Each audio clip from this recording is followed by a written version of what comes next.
Me? I'm asking you. I'm asking you because Groupanizer doesn't have you noted one way or the other. I can't confirm yet, but I might be able to confirm later. Can't confirm. All right, thank you. All I right, want to. over to you, Okay, Dana. I'll be honest with you. On the advice of counsel. I'll be honest with you. I'll be honest with you, Dave. If we can get if I see more guys say yes, I'll be there. But I don't want to show up with just 10 guys. So that didn't answer my question. Oh. I need people to respond in Groupanizer. It's useless if there's no response in Groupanizer. I have just responded yes in Groupanizer. Thank you, Mark. Me too. Okay, I will respond. All right. To Groupanizer. Well, why don't we call this meeting to order? I call this meeting to order. Woohoo! Yay, welcome everybody. And welcome our new board member, Mark Welcome. Torrance. Woohoo. Thank you, Mark, for Very nice stepping up. report, by the way. Yeah, absolutely. Let's see, first item of business is accepting the minutes for the July 9th meeting. Everybody have a chance to review them? Yes. Chance, I haven't necessarily done it, but I've had a chance. All right. Do I hear a motion to approve? So moved. A second? Dave K. Okay. All in favor, raise your hand. Okay, that is done. Moving on to our monthly reports. Dave Morley is not going to be able to be with us today, but he sent out the reports. Anybody have any questions about the financial reports? Our cash level is about the same as it was last month. I have a comment on it that is something that I don't remember seeing previously. Maybe I missed it last month, but if you'll notice, he broke down the 2021 actuals into the full annual and where it was in the at the 6-month mark, which I thought was really cool because we just passed the 6-month mark, right? Yes. And so when I looked at where we were in July of 2021 versus 2022, I was favorably impressed. I think our income was higher.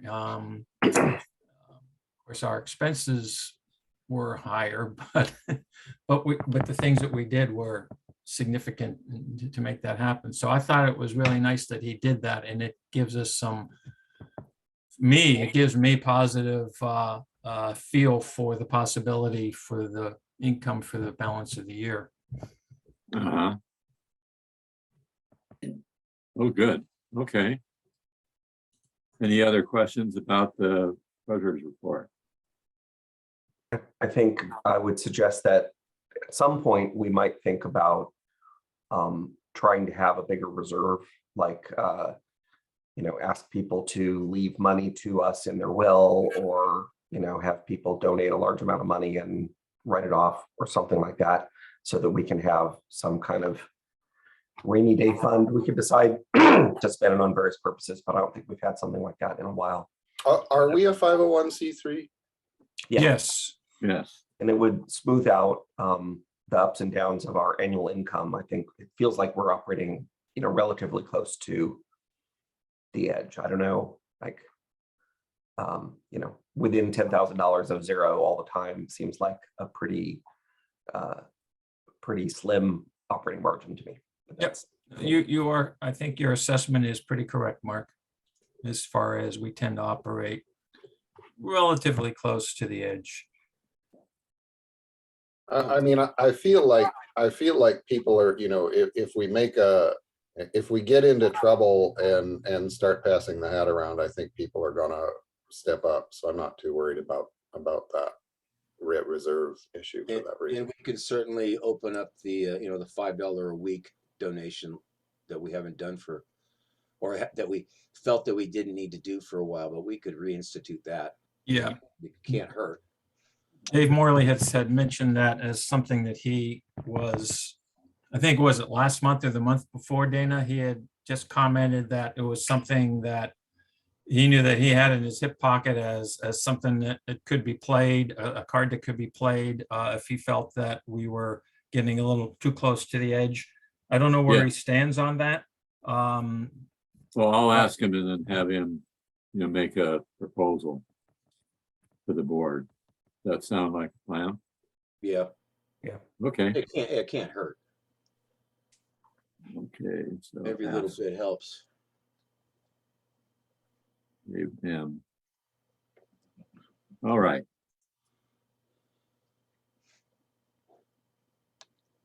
Let's see. The next would be Larry, the new technology VP. Anything to report? On the technology side, not really. I'm tempted to say let's listen to Mark's go over Mark's report first. Because I mean, transition has already begun, and Mark has really taken the ball and run with it. But there are maybe some things that he and I and Elliot may need to talk about with regards to responsibilities with technology. I mean, how deep do I want to go into the website now? How involved do I want to be with Facebook? I've never done anything with Meetup. So a little definition might help my focus on my new position. Uh-huh. Question. Dave? I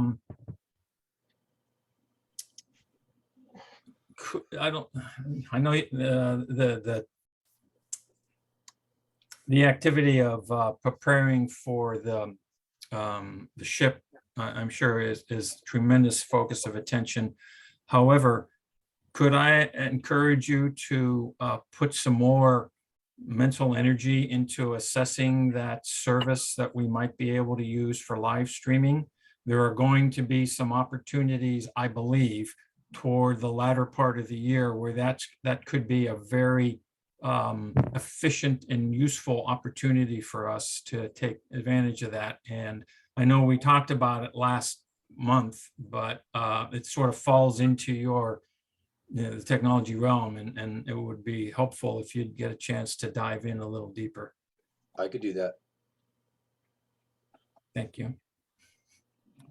Okay, well then why don't we move on to Mark's report on marketing? You Yeah. want Do to? you want me to put share my that- screen, or does everybody have it in front of them?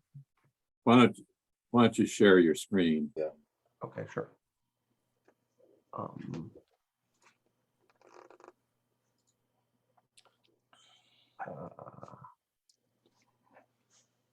Or maybe I can make it bigger, like bump it up. Where's that here? So I divided it like I do with my one-on-one documents with my manager, and to FYI and discuss sections, because there's a bunch of stuff I would love to get some input on. I'm not sure if normally we want to handle discussion items during the report, or if we want to add them to the agenda and have them as topics. So I'm happy to change the way I did that for next time. But for this time, I'll just give the FYI, and then we can talk about some of the discussion topics. So I had a good meeting with Larry to hand off the kind of marketing stuff, the logins and things, and realizing that one other thing is the calendar on the website, which comes from Meetup. So I'm going to need to log into that, and I have access, but I haven't made that update yet. And Larry and I did a handoff on updating the main website. I'm going to try to keep our next upcoming event on the homepage of the website in addition to on the calendar. We don't need to adhere to the structure of the website in any particular way. So I think it's fine to use it in whatever way serves us best now. I made a long brainstorm list a couple months ago when I was first approached about doing this job. And I am sharing it with all of you here. It's linked from my report. And if you have thoughts about any of the things in there, please just edit or add them as comments or suggestions. Mike has already done that and added a bunch of stuff near the end of that document. And that's basically my backlog of stuff to do in this role and ideas. Fourth bullet, I have access to $250 per month of free advertising credits on Facebook. After I sent this report this week on Thursday, I both made an organic post on Facebook advertising our to come sing on Thursday night, and I ran an ad which will use this ad credit for $10 a day for the next month. And that ad is also promoting to come sing on Thursday night. For the future, in my report, I'll have examples of these ads so that you guys can see. I don't have them on me right now. But I was curious to ask Elliot if we had any guests. I didn't make it on Thursday night myself because I got sick, but if we had any guests that mentioned that they had seen it on Facebook, that would be interesting feedback. And we'll keep this running the next few weeks so it can be kind of a before and after test to see if paid advertising can promote people coming. My targeting criteria were just people interested in singing, barbershop music, choir, and men within 20 miles of our location. And that still was a large enough targeting that we can run the ad and get it exposed to, dozens or hundreds of people a day. Yeah, to answer your question, Mark, I don't think I've had any, I don't recall receiving any references. This past Thursday, I think it was people who had been there before. I don't think we had any new guests this week. Okay, thanks. Mark, I think this is a great situation because when we start to look at things like, for instance, our November show, if we start advertising that through that mechanism, like 4 to 6 weeks in advance, I mean, that's just going to be really awesome to try to bring. So the value proposition here is I think quite significant. So thank you for looking at that. That's beautiful. Sure. There were at least 5 likes and 1 share from the post that Mark did on Facebook this week. Oh, very cool. Okay, so that's a little bit baby steps, but we'll get there. I think that the ad was targeting, maybe wrongly, trying to get people to like our page. So, I mean, in the content of the ad, I was telling people about the rehearsal, but it may have been avoiding targeting people that have previously liked our page. And there's 300 or 400 people who have maybe a lot of our target men that might come back and saying already like our page. So I need to fix that targeting for the future to make sure that we do include people that currently like the page. Right. In the discussion section, I didn't look at the agenda, so I should know it, but I'll assume that we have a topic to talk about this vision, mission, purpose, and we don't have to do that right now. Yes. Yes, you're right. So let's skip over that. And then the rest of these, I don't really want to dwell on right now, but read through them. So I'm proposing to update the business cards so that we can have the best of both worlds. They will work as a scannable thing, but we could also hand them out. And I have a budget proposal for buying the cards printed on both sides by moo.com. But if anybody has a different suggestion for that, I know Larry's been printing them at home and cutting them, but I think just to make it simple, just paying a company that does cards to do that, I think would be good. Yeah, we've got a good source in Campbell that have been doing our cards and other Okay, prints. I'll get you hooked up with them so you can take a look. that's great. And my main plan for what net new to do during the next month is to update the cards. So I'm committing to you guys that I will try to have that done and have the cards available by this next board meeting. Mark, if I may, I support your comment on the digital card. I mean, I was instrumental in getting us into it, looking at that. The usage of it, we hadn't experienced, and the results from the stuff that we've done over the last, how long is it, Larry? About 3 or 4 months since we actually had it activated. Yeah, about 4. Is isn't doing what we thought it was going to do or what we hoped it was going to do, but we didn't know that until we tried it. Yeah. So No, I'm glad we tried it, as long as we're not kind of, in the hole or feeling personally obligated to a friend or something for No. the company that does it. I would say, let's cancel it now. I'll make a new QR code for the new card that just points directly to our website, and it will be free to do that, because we won't be paying for a hosting service separate from the website that we already paid for. right. Yeah, no, I'm good with that. Larry, you okay with that? Yeah, I am. And I think that'll just simplify things. I'm also going to look, I don't know how much the usage is on the meetup. I mean, if people are finding us because of meetup, then we should keep that.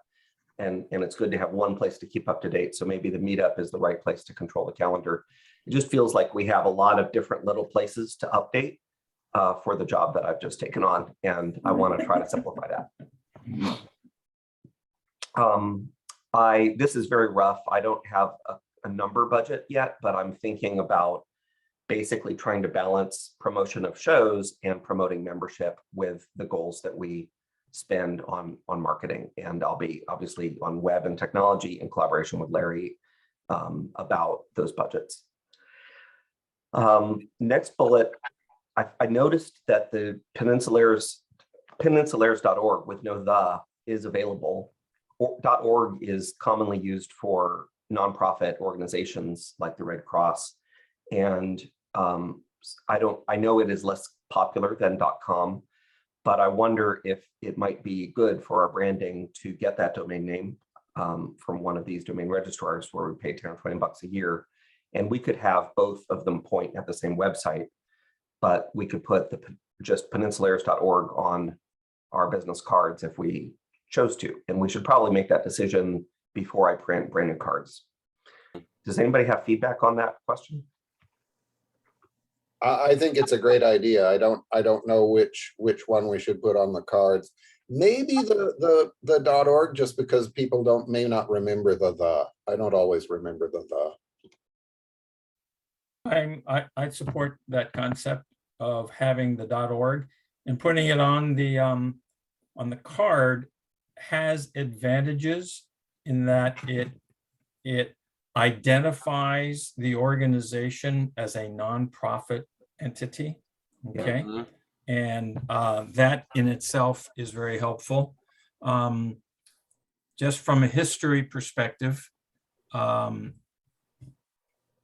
before a number of you guys were in the organization, the URL used to be barbershop-harmony or something. I mean, it was a very long, bizarre, and lengthy URL.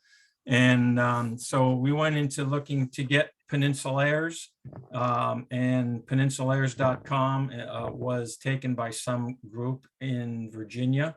So we went to the Peninsulaires, which worked, and we got .com, .net, a couple other things, but never did get orgs. And I think this is a great idea, Mark. So go for it. In my opinion, I would support that. Yeah, I would agree with that too. I don't think we should terminate the old one because it's in a lot of people's, history files. So Sure. Yeah, I agree. Well, I mean, we can keep it for at least a year and then see if there's still traffic coming to it and make a decision then right. about renewing it. Okay. I know we're long on time. Oh, sorry, Dana, did you want to comment? No, I just wanted to have Paul record that in the minutes. Great. Dana, Yeah. to record it, just to say that I'm just going to say that we talked about making this change to peninsulaires.org. Approving Mark to buy peninsulaires.org as an Yes. additional domain name. Yes, as you stated it, Mark. Yeah, I just had a question. Would using, I like peninsulaires.org for all the reasons we discussed, but it is more likely to collide if someone doesn't do the search right with the peninsulaires.com. Is there any concern about that? I'm wondering whether we should also have the peninsulaires.org. So I just looked up peninsulaires.com and it doesn't look like anybody is really using it seriously. It comes up with what is your age and gender, your opinion about the US economy is important. So that looks like somebody who's just kind of squatting on it, honestly. Yeah, I can try to reach out and see if we can acquire it from them, but usually people that have a domain they know someone else wants, I try to get $1,000 or more for it, and I don't think we should pay that. Yeah, no, agreed. Okay. Okay, next topic is Google Workspace for nonprofits. I researched this, and because we're a nonprofit, we could get this for free.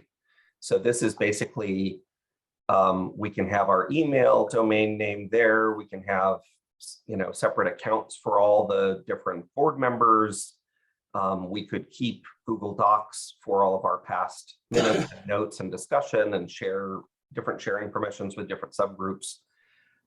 So I think this is a bigger question, and I don't want to suggest we have to make the decision today, but I want everyone to think about this, plant the seed, and maybe I'll put it on the agenda for next month as a topic to consider. But I found personally that for a small business I ran in the past, paying Google, whatever it was, $5 or $10 a month per user for those tools was really good. But and the fact that it's free for us kind of makes it a no-brainer. But I know people are used to doing things in Word and sending PDFs around and using the email that we have already with the forwarding. So if we don't want to make changes to that, that's kind of a technology question more than a marketing question, and that's something that Larry could probably help with too. Similarly, I wanted to bring up to the board the topic that Ethan raised a couple of months ago about Slack. I don't think we should make a decision here, but I wrote down my list of pros and cons, and I would invite your additional feedback in my Google Doc, adding to the pros and cons list directly by editing or putting comments in, which you can do by sort of highlighting something and then clicking this comment, this little plus comment button at the top, and you can type a comment that everybody will see. We can have a little discussion in the comments. And then the last idea on here is about videos. We can come back to Slack in a second, but videos, my opinion is, with a marketing hat on, and this is not about live streaming, this is about recording videos that Larry does anyway, and then putting them on YouTube. I think we should just go for it. I think that everybody is doing that now, and YouTube has a mechanism for monetization that copyright holders seem okay with, where as long as we're not trying to get YouTube to pay us money for the performance for people that watch it on YouTube, I think that we're probably in the clear. I found this reference, this quote paragraph here on the website that I linked when I asked about that, or when I was looking for people that had asked about that question for barbershop music. So that's my recommendation, and I would love to put more videos on our website and Facebook and other places. So just as a support comment to that, if you all remember, we have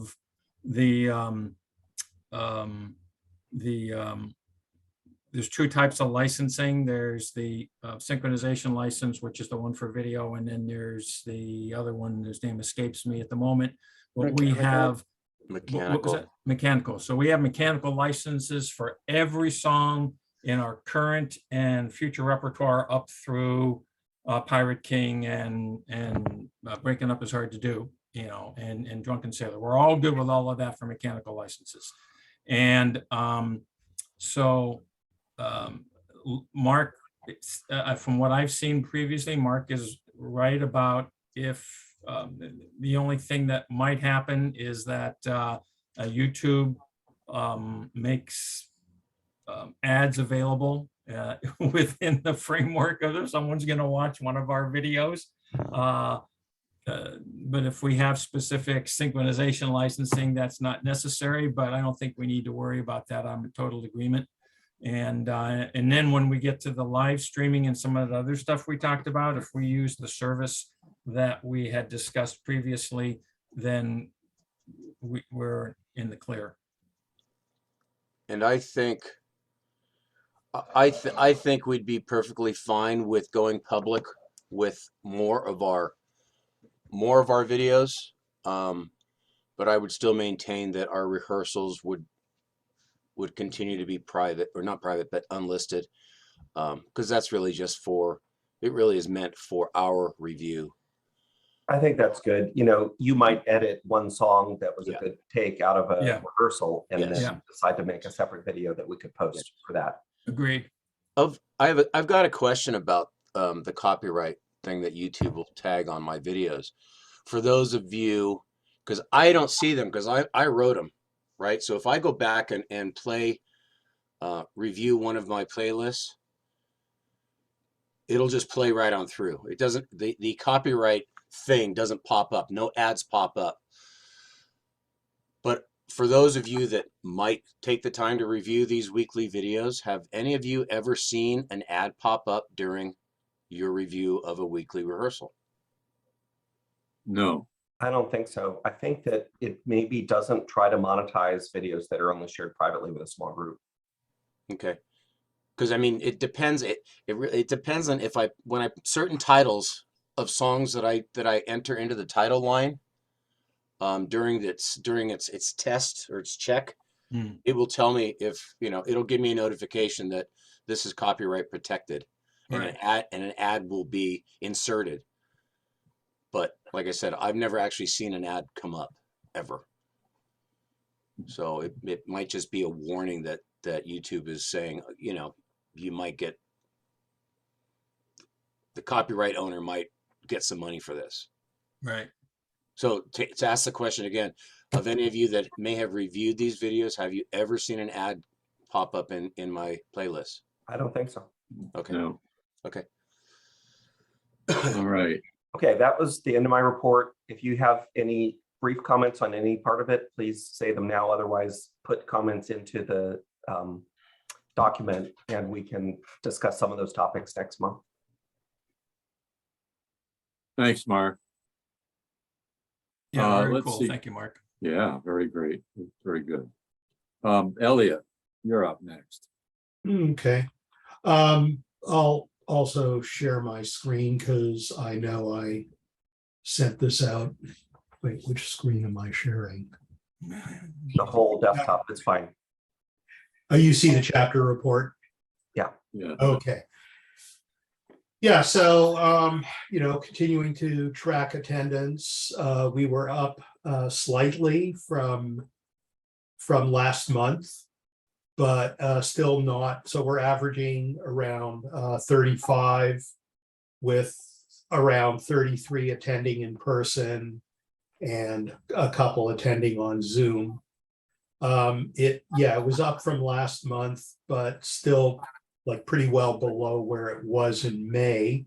I think that's largely attributable to a combination of May having been beefed up by at least covering the first two sessions of the vocal clinic, where, you know, initially we had 10 attendees for the first one. So that definitely spiked the numbers, and then all the vacations. In terms of the number I've been using, and, you know, comments are welcome if someone thinks of a better metric, but the one I've been using to sort of size the chorus, right now we're at 38. We had hit a high of 44 in May. I can think of easily a half dozen people who are on vacation or out for different reasons that would normally be attending quite regularly. So I expect to see it go up, and I would also like to see it go up as a result of improved promotion. Dave. Elliot, is that number, the 38 down from the 44, is that number a number of men who could perform in an event, or is it just attendees at rehearsal? That is just attendees at rehearsal. Okay. Including guests. It even includes out-of-town people who may have shown up once and won't be coming back, which is why I also track how well. So yeah, in that case, for the measure of the chorus strength, it wouldn't include, people who show up once. Okay, thank you. Elliot, just a quick comment. You may want to start splitting out, like treating guests and candidates as one bucket, because that's basically like feature pipeline versus the number of active members on the risers. Just a thought. That's a good idea. Yeah, actually, let me make a note of that, or I will forget it. I've been tracking numbers as well on my weekly notes when I'm editing videos. I don't have them in front of me at the moment, but on your first lineup there, I think the fourth number, 33, represents does that represent last Thursday's meeting? It should, but now that you mention it, 'Cause I counted 29 on Thursday. That's including Mike. 28 on the risers. yes, and I, hold on.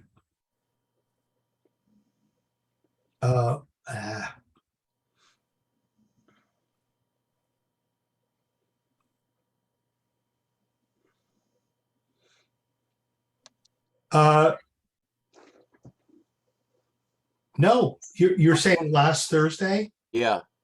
Okay, then I need to go over the numbers again, but Oh, Larry, I I see think it. the difference is see it. Elliot has counted some of the folks who Zoom. attended by Zoom. Yeah. So he has 29 on the Plus risers 4. and 4 And that- who and were that there matches. for at least part of the time. on Zoom. exactly. So That yeah, matches. if someone shows up and takes off, I treat it as an attendance. Okay. Okay. Back to, That's really good.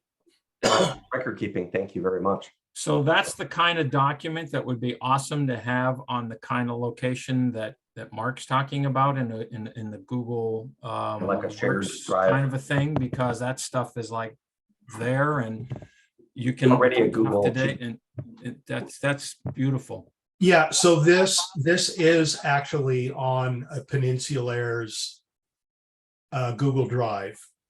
I have some of the stuff on personal, like the guest book, the virtual guest book I have on a personal one, because I didn't find out about the Peninsulaires one until I'd already put it together, and you can't just copy file hierarchies. I'd have to recreate it. And that's something I've been talking with Blaise about, especially when it comes to permissions for access to the guest book. Because right now the guest book is just this growing thing. It's not, there are no accounts or credentials needed to access it. A lot of people have access, and I'm a little worried about the mechanical licenses and everything. So maybe that's something, I'm not sure how that overlaps with what you were proposing, Mark. Well, I But- didn't know we had a Peninsulaires Drive, so if Blaise is the We do. owner of that, I will talk to him about it.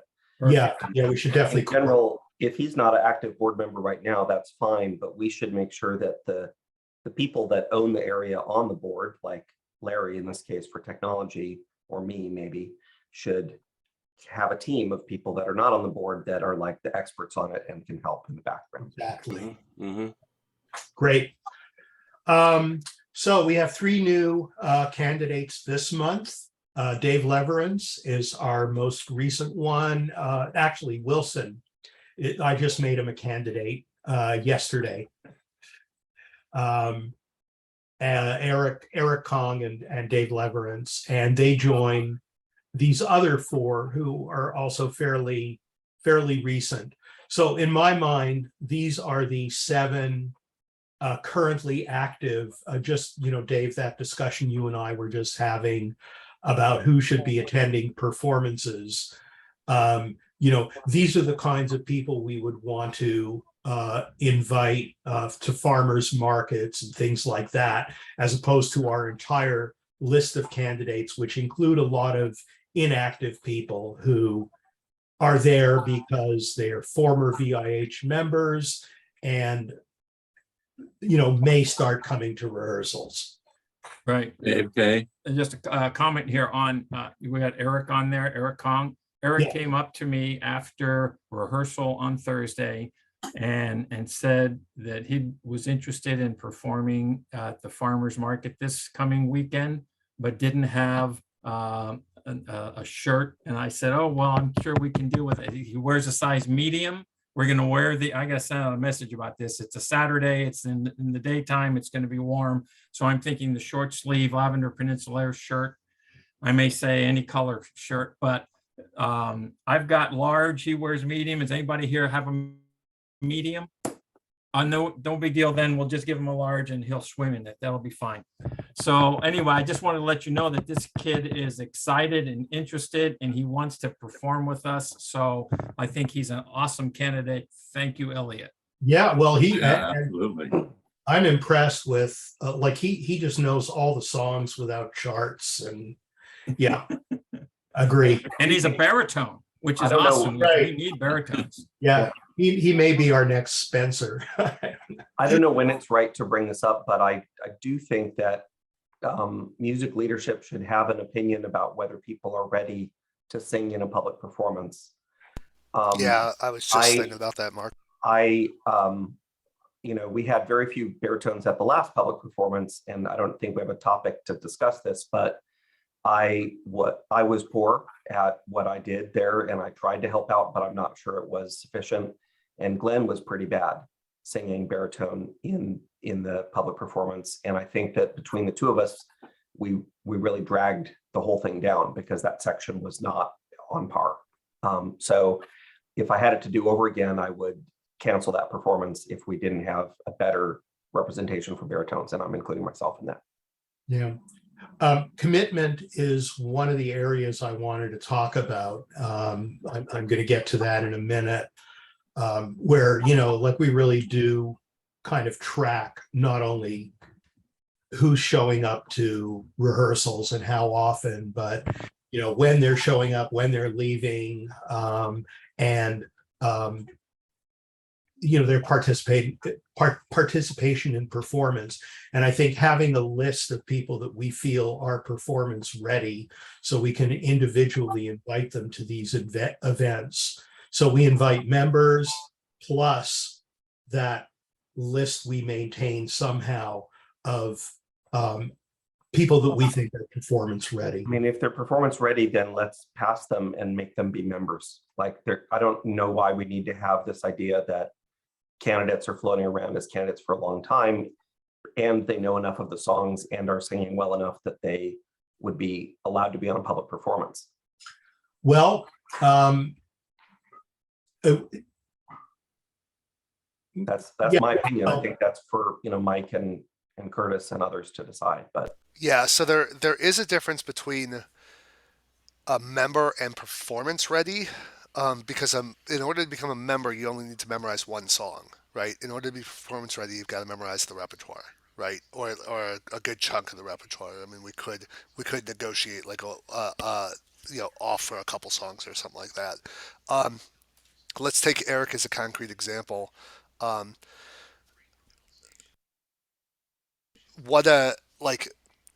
don't have any sense of, like, does he actually have all the songs memorized? So in that case, if I don't have that awareness, then, like, I would probably defer to Matt Bloom to say, like, is he ready? Is he performance ready? As the baritone section leader. So I don't have enough data to know whether Eric is performance checked at this point. Right. Yeah, I think there are a number of things, and this again comes up a little later, in which we need to involve the section leaders a little bit more. And I think that's one of them. So that was sort of a little bit orthogonal to Mark's point, though, I think, right? That Mark's point was not so much that just being a member doesn't mean you're performance ready. It's why are we having performance ready people and we're still just calling them candidates? And I think that's a good point. Yeah, and there are a number of reasons, but it may be a good idea to actually hone that into an expectation. One of the problems is we've been a bit aggressive in promoting some people to candidates, and one that I think of in particular, I know Prashant has had a lot of trouble with pitch. He's been working on it. He hasn't been attending that regularly lately, but it's taking a long time. He's nowhere near ready to perform with us. He continues to be a candidate. There are other people that, yeah, why aren't they members? In some cases, well, Spencer, I mean, he could have been a member months ago. He didn't even want to become a candidate, and now he's moving. So I don't know. We need to figure out how to deal with this. What are the constraints, or what are the guidelines around candidacy? Dave. Okay. Elliot, at what point in the conversation with a guest or guest who becomes a candidate, do you go into the details about the what's involved in submitting the membership form to BHS, and the membership fees for BHS and for Peninsulaires and for the district and all that kind of stuff? At what point do you go into that? I tell them, and by the way, this is another you want to talk about, but like one-on-one, when I approach someone about becoming a candidate, or they approach me about becoming a member, in other words, they're a guest who's been coming, I tell them about the process. So I tell them the first step is becoming a candidate. It's a stepping stone towards being a member, and being a member means you need to be a member of the Barbershop Harmony Society. It costs this much, yada, yada, yada. So I tell them a bit more about that. Do they get that in writing by any chance? No, and that's one of the things on here that I want to be working on with Mark, is to have a section of our website. There are actually two areas. One of the areas is kind of guiding new guests, or letting guests understand what they need to know to attend a rehearsal, the COVID protocol, how to get there, how to find us, the check-in table, all that stuff. The other one is for people who are interested in becoming members, maybe another tab on the website that really describes the process. Here's becoming a candidate, here's placement, here's what it takes to become a member, and describing that in an up-to-date way. Right now, it's not there yet. Mark. I'm happy to help you with that. I also think a piece of paper that we can give them at live would be good for that too. I know that the Elks has some brochure that I picked up at one point about becoming a member of that, and that could be a model for what we could put into that kind of content. Yes. I also think that if we don't push people towards membership when they want to perform with us in public, then they're kind of getting the milk for free. So maybe like having to pay and having to be a member is sort of a mental commitment, like joining a gym, that might motivate you to be more engaged with the expectations of the course as well. And that's the other reason. So I would take a hard line and say, you can't perform, certainly not on a show at all, even one song, unless you are a member, a paying member of the chorus. And we could decide the same thing applies to all of our sing-outs, all 75 sing-outs that we're going to do next year. Understood. Yeah. I mean, that's an interesting thought. So I completely agree with Mark when it comes to anything that's tied to a district or a divisional or an international performance. I think on the ones that people pay to come and see us, that makes a lot of sense. I would feel a little bit more liberal on something like the farmers market or the thing that we did this past Tuesday, as long as we have enough people to cover the parts, because it has it gives them part of the experience that we want them to have moving forward. But that's a topic for conversation at a later time. Yeah.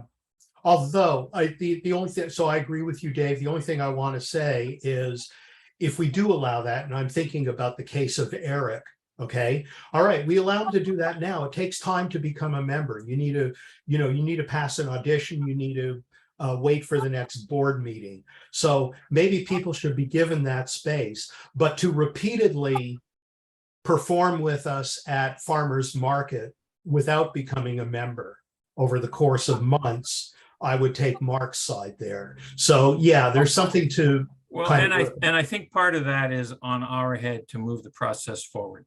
I If the candidate is not in a position to do something because they can't afford the $350 or whatever it's going to take, then okay, that's something to think about.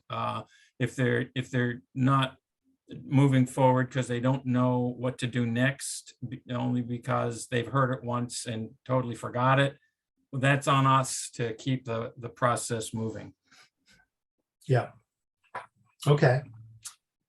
Yeah, real quick from a music leadership perspective, I would say it's a very rare occurrence for a candidate to perform with us, on a 1% chance sort of thing. I wouldn't want to say never, but certainly on a very case by case and tending towards no.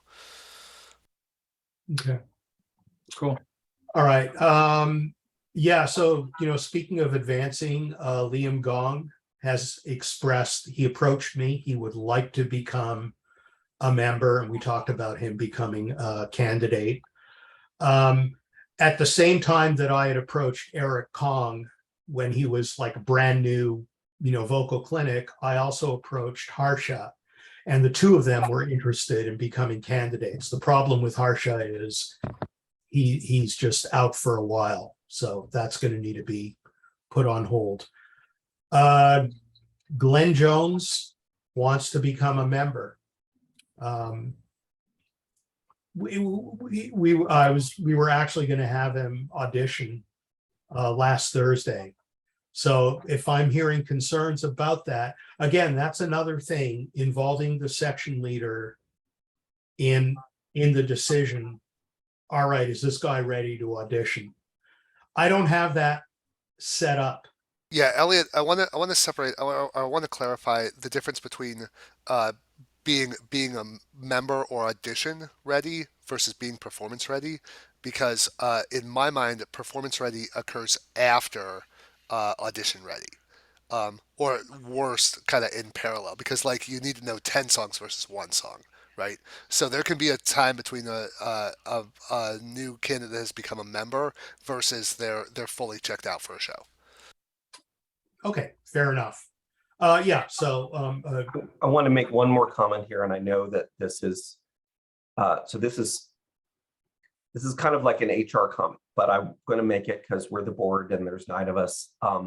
So I don't feel strongly that Glenn cannot be a member or will never make it, but I will tell you that I found it really difficult to coach him on areas that he was weak on the songs that we were performing at the last hangout. And I don't know if other people have experienced that too. I think that in addition to being able to sing well, there's an aspect of being part of the ensemble in the sense of taking feedback well and being respectful of the other people that we also have to evaluate when we're deciding to accept someone as a member. And that would not be only the audition. So my point is the audition alone should not be the only gating thing that a person has to pass to become a member. I don't know how we write this up or how we standardize this expectation, but we should want them as a member of our group. That's why the board votes on these people. And yes, in Glenn's case, there have been problems of him either just not following guidelines, things like we don't applaud for the quartet when we're on the risers. He went ahead and did it, and didn't take very well to feedback that he got that he shouldn't. So that has been a bit of an ongoing issue. I thought it had ameliorated itself. I've even spoken to him about it. But maybe it's still an issue. But I don't know. We don't need to make this all about Glenn because we're not evaluating his membership right in this meeting. But I Right. think that in general, this concept of who is the keeper of the discipline, the sergeant at arms kind of role. It's a role that Bert used to play long ago in the chorus, pretty effectively with a good sense of humor, but with like a stern military approach. And I think that we're all kind of soft and nice right now about that kind of thing. Yeah, no, I agree. A lot of things to work out here. Yeah, so just briefly, so Mark and I'll be working together to figure out how to scale up these aspects of, promoting the rehearsals and also making sure we communicate the process of becoming a member. Your website, I think handouts is a great idea for the second one and that we should do.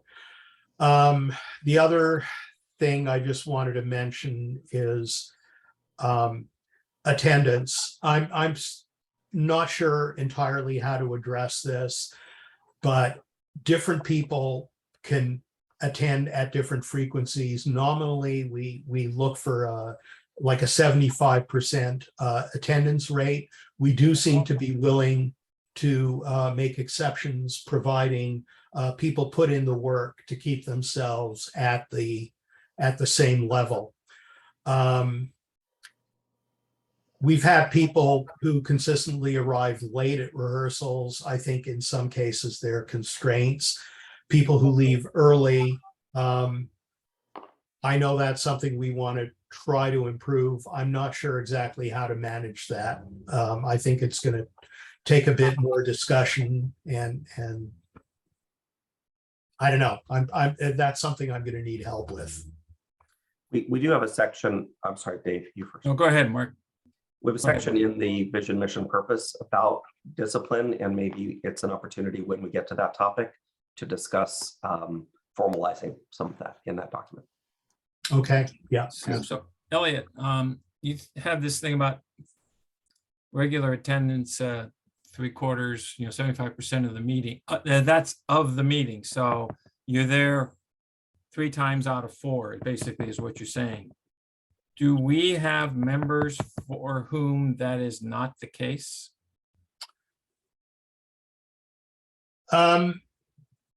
We have prospective members. It's a discussion I had with Mike. So Liam believes that he will probably be able to attend no more than 50% of rehearsals. And so the question is, do we allow someone like that to become a member?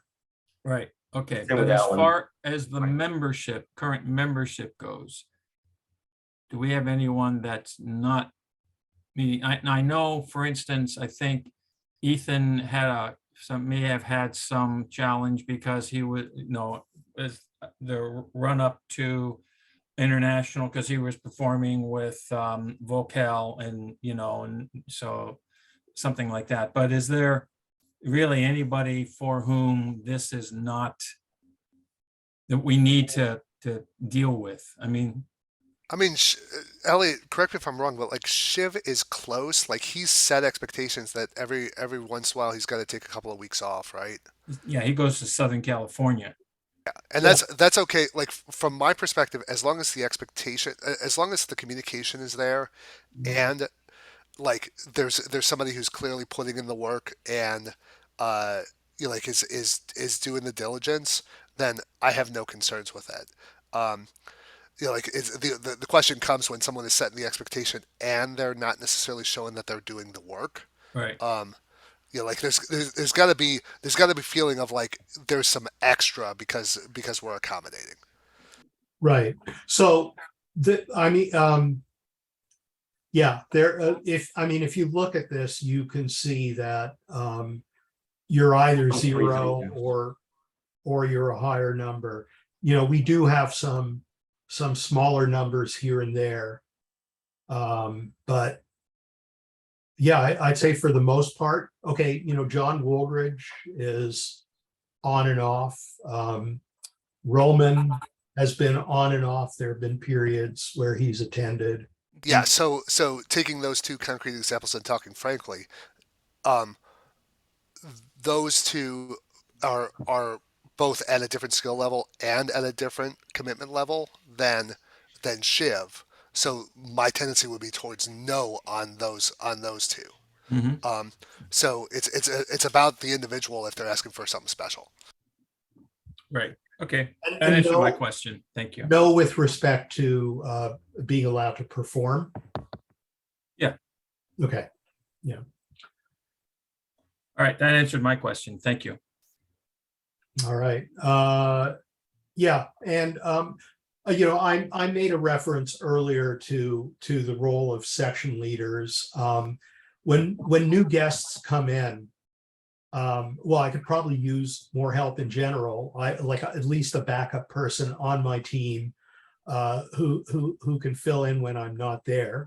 But also, there's some nights where we'll have 4 or 5 guests. And one of the challenges is placing them. I know roughly what guidelines to use, but when I put them up there on the risers, I think the section leader should be aware. Ideally, the section leader, I approach the section leader and say, hey, can you get him next to the right guy in your section? Which probably means that the section leader and possibly a backup, because section leader isn't always there, should have a list of prospective mentors, buddies, people who know what's involved in that and who are ready to kind of take that on. Right now, that's been very ad hoc. I'll just go up into the base section and oh, Dave, you want to take this guy under your wing. So I think we could use some beefing up in that. Tag teams for engaging guests. There are a number of things I think we can improve. And one thing, I mean, Shiv's been stepping up to this one lately, but I don't mind lugging that thing, but I just never have the time because I'm so busy talking about becoming candidate or, auditioning. There's always something. And so I need that to happen automatically the same way the risers get put away. We just need to make that part of what we do. You at one point I thought had somebody. I think Ed was going to do that, but it's a struggle for Ed Yeah. at this point. So I think you just need to recruit somebody that's their role. Things over and some strapping fellow who can maybe 2, because it's a heavy friggin' thing. Oh yeah, no. I think 2 people should do it. And then it's just it's rehearsal's over, go get it, bring it in. Larry, how long did it take us to train the chorus to put the risers away? God. Was that years before the casters went to pot or after or since? Yeah, no, it took a while, both times. I commented on that Thursday night. It's amazing how quickly we get things put away at the end of the night. Yeah. Yet, just trying to get guys to come back from break in a timely manner is unbelievably slow. So you just need grab a couple of guys and deputize them, and even if that means they're not available to put there's plenty of other guys who will deal with the risers. The risers are a less physically demanding activity because they roll around so easily. The old ones that we had to, So you need somebody who can consistently be there well before the rehearsal starts for that. Is that right? Ideally, it's at the end of the rehearsal that I really don't have the time to go looking for someone. Usually at the start, early on, like at 7 or 6:45, I'll find someone and say, hey, give me a hand carrying this out. Ideally it'd be nice if that could be assigned as well. But something this might be part of like a slightly bigger topic. We've got a bunch of guys that don't have jobs right now, and that aren't really like that. We have manpower that we haven't tapped into. So it may actually be worthwhile to do a micro job fair and say like, here are a bunch of jobs that need to be done, and like from my perspective, the expectation should be many hands light work, and so like let's make sure everybody's got like something they're doing. Sounds great. Good Yeah. idea, guys. Elliot, you're going to be able to wrap up? Yeah, Wow. I'm done. Great, thank you. Thank you. All right, we don't have, One tail comment on Elliot's report. Great report, thank you. And on this job fair idea, I think that as part of talking about the membership expectations, we should be saying this is not just a chorus and it's not just rehearsals. It's a whole package that includes commitments to performances and commitments to volunteer for jobs as part of the chapter membership. well said, Mark, thank you. Yeah. All right, no program report this week. So Dave K, Music VP. Music VP. I will share. Sure, why not? And hey, I believe everyone had a chance to get it and to review it. It's pretty straightforward. These two songs, the Who Will Buy and Sweet Caroline are coming along really well. So we got these new songs that we began introducing near the end of July. We mentioned them. And now here in August, they're really coming into the forefront. So all of this stuff is in here. We got the charts and tracks. Mike and Curtis were gone, and Mike has come back fired up. I can't wait to see what Curtis looks like when he gets in after his both Harmony University and a cruise to de-stimulate. So it should be kind of cool. The event that we did on the 28th, while the co-directors were at Harmony University, I was pleased with the way that it went. The level of participation was, to me, really good. We had 27 guys there. And when you think about that, you say, oh, that's kind of low because we usually have 35 or so guys there. But we had 3 men at Harmony University. Dave Morley was not present because he was away. Blez and John Wanless were on vacation. They were out of the country. I mean, that's 6 guys right there.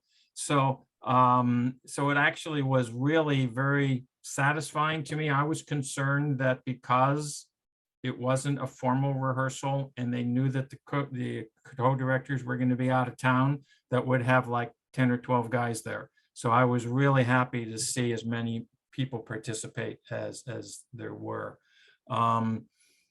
You know, And Dave looked really awesome in that jacket. oh, you like the red jacket? Yeah, he looked like the devil. The devil hath power to assume a pleasing face or whatever it is. Yeah. So we're really pushing on 2 things. The district convention and the fall show, right? Big stuff happening on that between August and September. The convention is in the middle of October, right? And then the fall show is the first Saturday of November. So we got a lot to work on, and that's where the focus is going to be.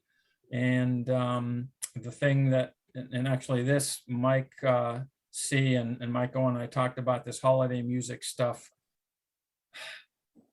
As we are, and so this is a slight adaptation to what we have here, what I wrote here. As we have a level of see positive progress in Pirate King and Breaking Up Is Hard to Do, we're going to make some adjustments. If you've noticed yet last week and what's coming up for this week, with the huge amount of time spent on one song, because it's the newest song and it's a song for both the convention and for our fall show.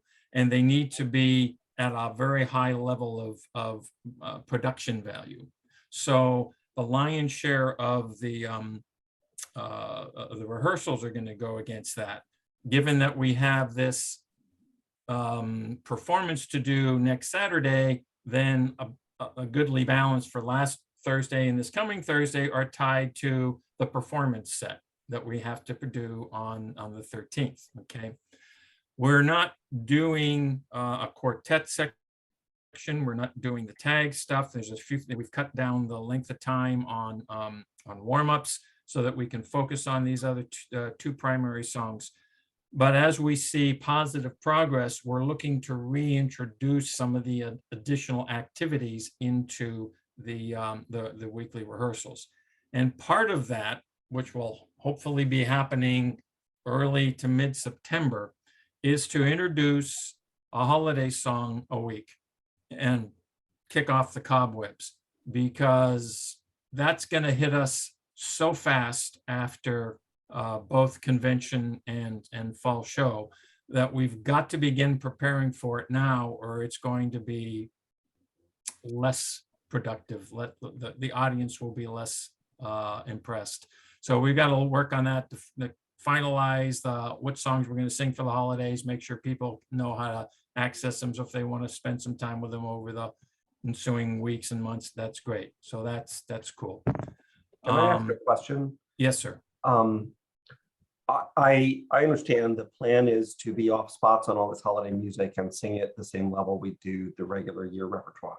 And that is really different from what we used to do in Peninsulaires. And Correct. I'm just wanting to confirm that, like, we made an intentional decision for that.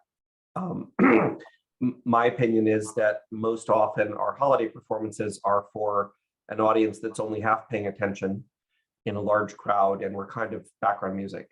And in my mind, that lowers the bar for how off spots we need to be. Mm-hmm. Quite normal for groups to sing with books at the holidays. Now, yes, it would be better to sing off spots. And if the music team is saying we only want to do performances where we're off spots, and there's good reason for that, I'm all in. I just wanted to comment on that, or just ask like how that decision came to be, and are we all in agreement that that's what we want to do with holiday music? And that goes to Mike C, because that was his, I think, I remember we had a conversation about that, Mike, a couple years back. Yeah, Curtis, the thesis is that the performance value with like memorized music is much higher than without. And so last year was really the first season that we could kind of get back out into the community. The strategy was to sing fewer songs, but to have them memorized. So that was where we ended up with 3 chorus songs, but the expectation that they were memorized. So I agree with you. It's either we can do more songs with a lower performance value, or we can do fewer songs, like to our normal standards. I think, Curtis, in my position is that we want to maintain the same quality and expectations if we're putting the Peninsulaires brand on it. So that's why we said fewer songs, but at the same memorization expectations. Okay, that seems Mike? fine. But then, Mike, Yeah, Dave, yeah, I just wanted to say, Oh. I totally agree with that. I don't think we want to introduce a second tier of music. That just, it's not that it can't have some value, but it's going to be confusing. So here's the thing that we have to balance with respect to that, which I agree with. I would prefer that we sing without music in front of us. There are certain performances that we know, like when we do the Mountain View tree lighting, we know that there will be, we're given something like 12 minutes or so. We're looking at 4, maybe 5 songs in that 12-minute segment, depending upon which songs we do, because some of these holiday songs are pretty darn short. So if we only work on 3, then we limit and that's a televised event. Then we have 3 songs that are like, right? So while I recognize the need, I am less, I don't know how to balance out if See, most of this music that we're singing in the Peninsulaires have been singing for 15 years. And the fact that it's not up to par and memorized is dominantly because we haven't said, do it. Most of these guys don't need the music in front of them. There's the newer guys may not, or may need it, but 90% of the guys have been singing these songs for 15 years and they don't need, so it's just putting the, what we normally do, what's the things we know how to do in the Peninsulaires model and applying it to this music. So I'm challenged personally with folks limited to 3 songs for the chorus. That's because of those reasons. Yeah, and Dave, last holiday season, we did sing without the book. Yes, we did. And so it's possible, just with a little extra practice to bring them up to standard. Yeah, so the challenge is at our current recruiting cycles, we're getting 25% new guys between Christmas seasons. Like, I mean, Elliot could probably do the math and figure out exactly how many guys we're going to have it this Christmas that we didn't have it last Christmas. So what's the right answer? Like, we can do a combination of quote unquote challenging songs and easy songs. So for example, Jingle Bells, right? Jingle Bells, pretty easy song for everybody to learn, even if they're starting from step 0, assuming they've been in the US for some amount of time. Like right? 6 weeks. So, but then if you're looking at like something like Man with a Bag, Little Saint Nick, those are the songs that I'm including in that like we can learn 3 sort of zone.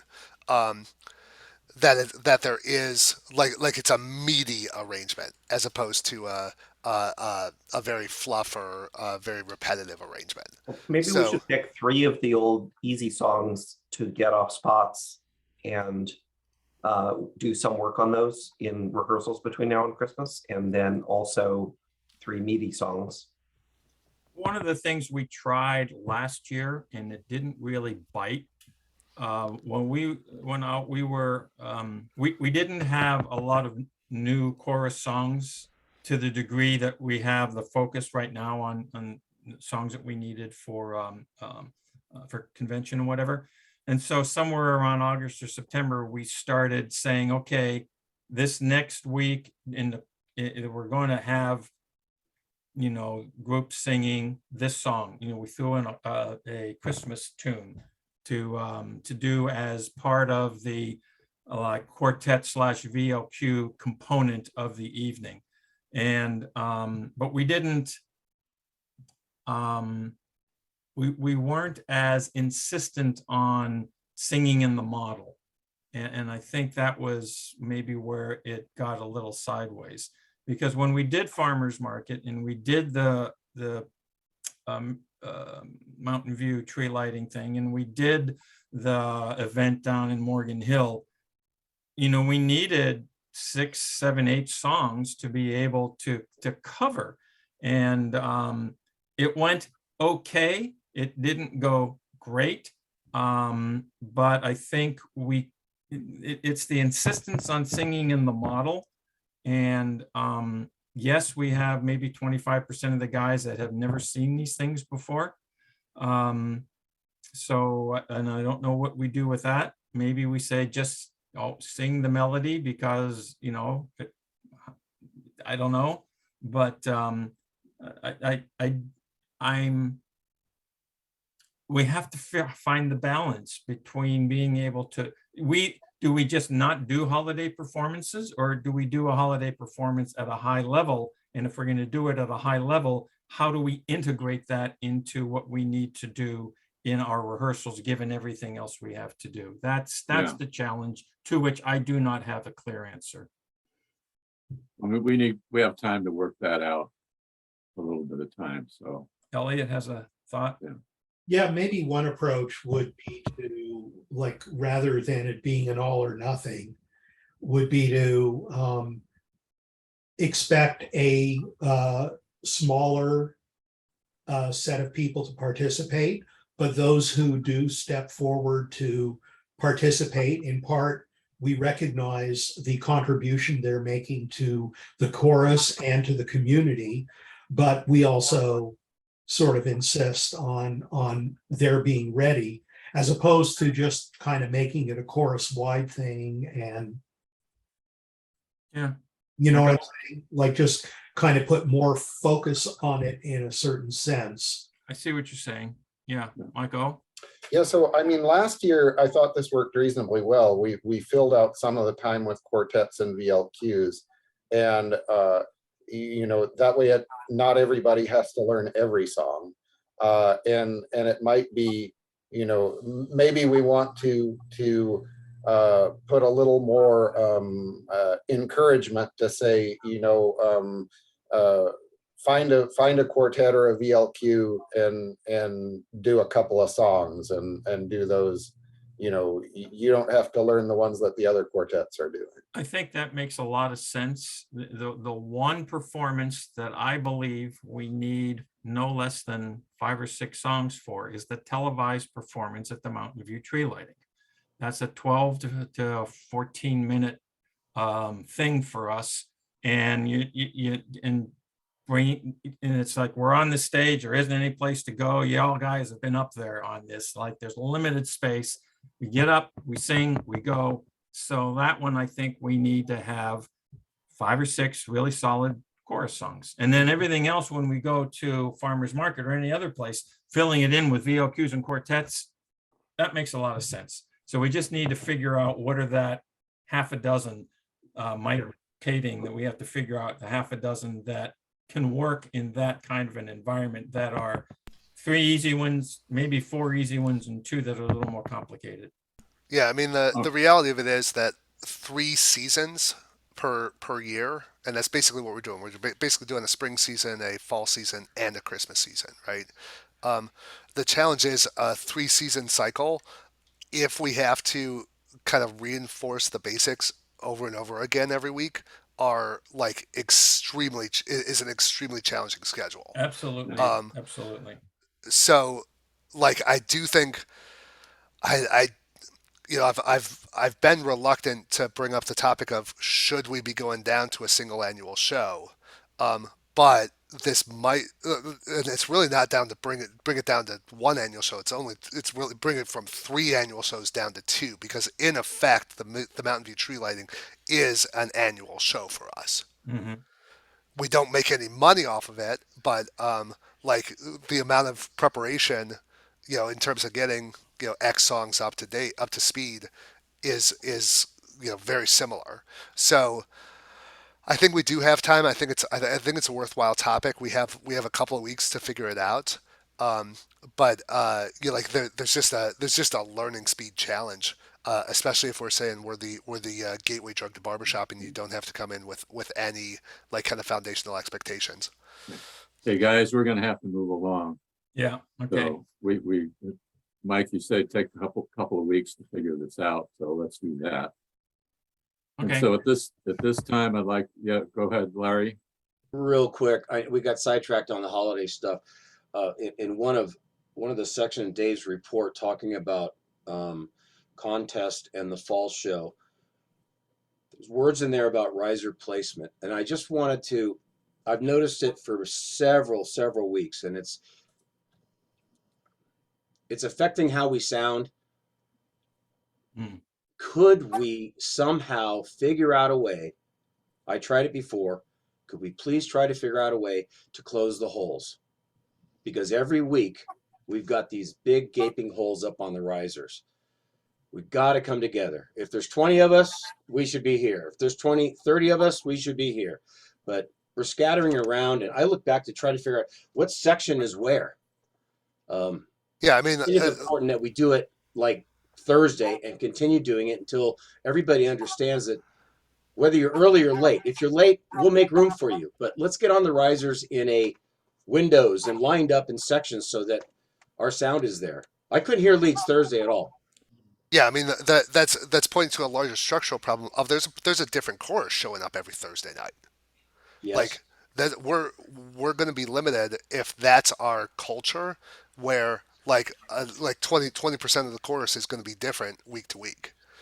But yes, I agree. Like when I looked around after break on Thursday, and like all of a sudden I had a third as many bases as I had at a half hour previous.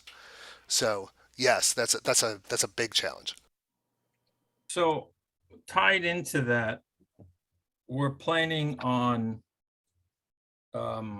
a configuration of our ship for the performances of 7 risers. So I guess what we need to do is start really assessing who all is going to be available, who's going to Fresno. And I'm not even sure that that's up on the group. I just put it up on Griffinizer. Okay, so I mean, even if 30 guys are planning to be there, knowing, what the size of a given section is going to be gives us a sense of how far apart we're going to need to stand, or how close we're going to need to stand in order to be able to fill the space. Or do we not try to fill the space and we kind of tie together in the center of the ship? I mean, that's a question for you, Mike C, and we guess need to start figuring that out, I guess. Right. All right. All right. Action. Thanks, Larry. Thank you, guys. All right. So do I hear a motion to accept the reports? So moved. Second? Second.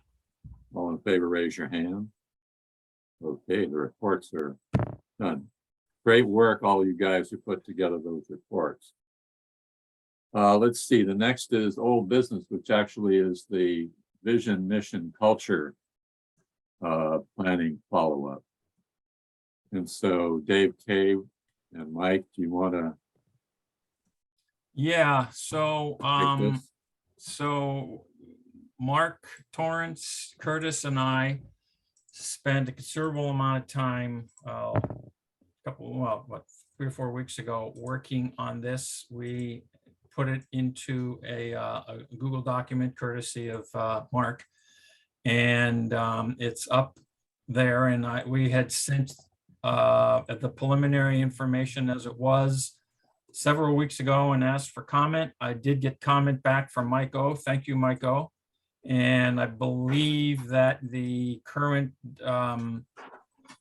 statements for vision, mission, purpose, culture reflects some of the thoughts you had, at least they're worded in a way that is, a little bit more consistent, and presented that information to the rest of the board members in an email. So I guess is there any more conversation about this?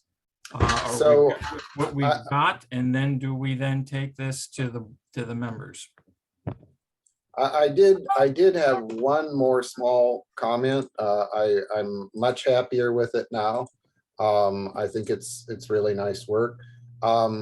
There's one line where it talks about it says, as decided and guided by the musical leadership. I might get rid of decided and just say guided. That's in which, help me. I find think it it's in quickly. culture. Oh, I see. I see. Very It's in bottom. culture. It's the last statement in culture. Yeah, we didn't discuss this as a group. This was my revision to the end of the culture to try to address Mike's comments. And I did that on my own, so we can talk about the last bullet or two now. Okay, do we have that? Do we have a link for that somebody can just share quickly? I'll put it in the chat. Chat. Yeah. Oh, Do you want to finish that item first? Yeah, I mean, I guess we can change that. The reason I left that in like that was that I was trying to convey the idea, and I know that this is the thing that you objected to, Mike, that this is not a collective where everybody has an equal opinion about what we should do and they express it randomly from the risers during the rehearsal. This is something different than that. It's some kind of organized thing where a small group of music leadership makes the decisions about how we're going to perform, how we're going to sound, where we're going to get louder and softer, what is the model that we're saying that we're going to try to adhere to. And they're teaching that to the rest of us. And there is an opportunity for us to get involved in helping to become part of that musical leadership or influence it outside of the runtime of the rehearsal. But I think if we don't put this kind of thing in there, what we get is this randomization from the risers that we need to address. So that's a very good point, and I don't object to that at all. I think I would try not to make it sound like, you know, the leadership of the Chinese Communist Party in the culture, right? That try to make it sound like, you know, something like with input at appropriate times. I'm having trouble coming up with a great wording there, but something that doesn't make it sound like you have no channel for influencing the decisions. Right.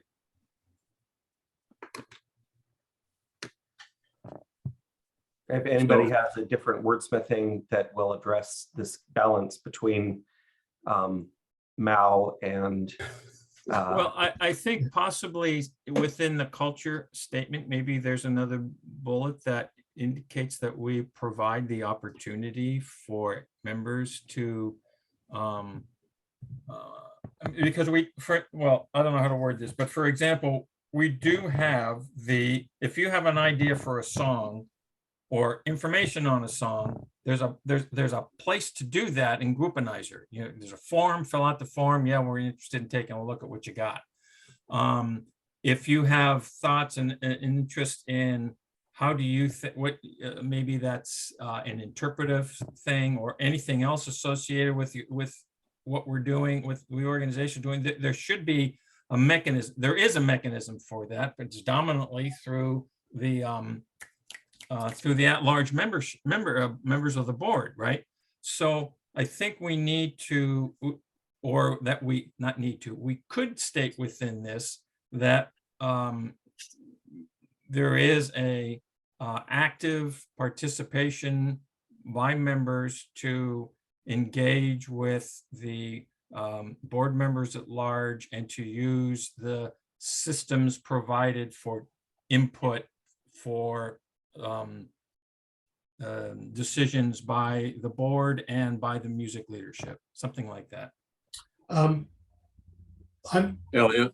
Yeah, so it's funny because Dave, you positioned that as an additional point under culture.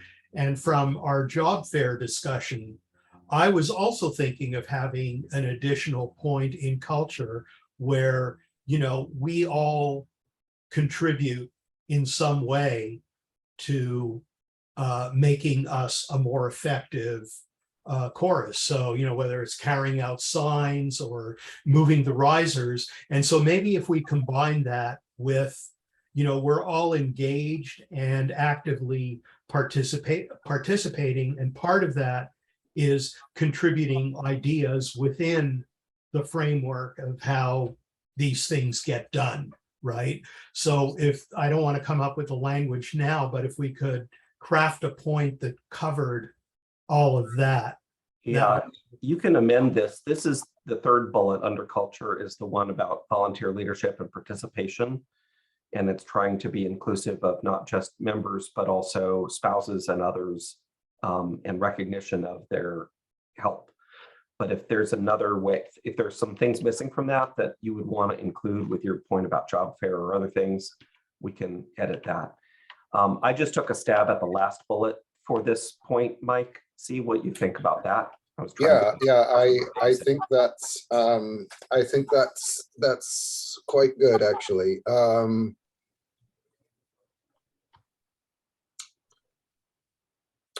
I'm trying to think if there's a way to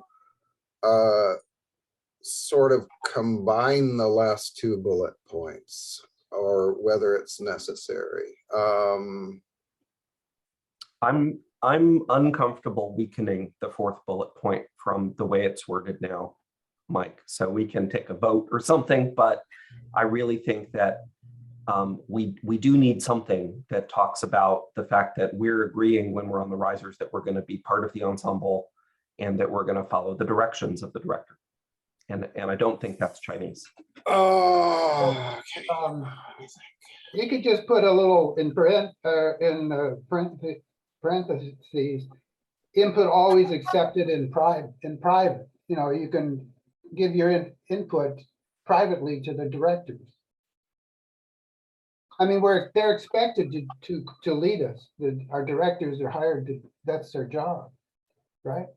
Yeah. I mean, yeah, I can vote for this as it stands. My honest preference would be to try to work the 4th and 5th together, but this is at the level that I can vote for. Cool, thank you. Right. So are we at a point where we're close enough to vote on this particular? Elliot benefit? had some other stuff, and I don't know if the 3rd bullet captures it well enough or not really, Elliot. I'm not sure that it does. It partly does. I guess I was thinking of a 5th bullet that captured your 5th bullet and what's missing from the 3rd bullet, but What else is missing? We can try to reword. strong volunteer leadership. Participation. Active participation.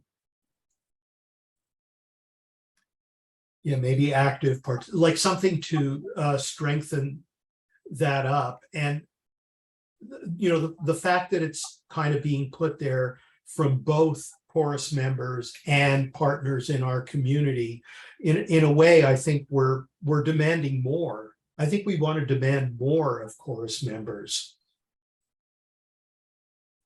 I think the part of the thing that we were thinking about when we crafted this one tied to partners in our community is that there are things that, well, let's see.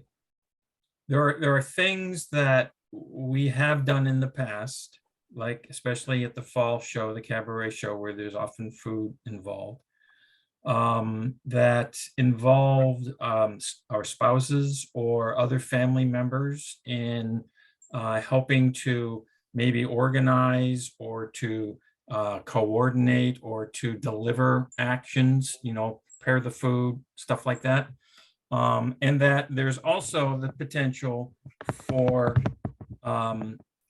other outside third parties that because we're looking to engage more in the community at large, right? For instance, we had 2 Elks members participate in our activity at the Quartet Festival.